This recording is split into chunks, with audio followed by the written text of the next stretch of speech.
name's Kiefer. I just made the best recipe in Texas. And what did you put in it? Peanuts, honey,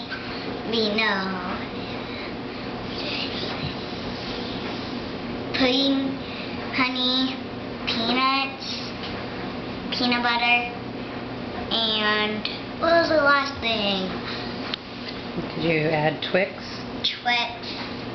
And milk. A little bit of milk, right? And did you follow a recipe, or did you come up with it all by yourself? I came up with it all by myself. You did? How did that happen? I just made it. You just thought about it? Mm-hmm. All right. Are you excited about eating it? Yeah. And everybody's going to get to have some? Yep. Okay. How long do we have to let it sit in the refrigerator? 30 minutes. 30 minutes. Okay. Well, I'm looking forward to trying. And what do you call your new best recipe in all of Texas?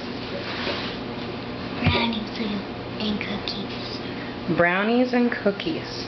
Okay. Are there any brownies in it? No. Are there any cookies in it? No.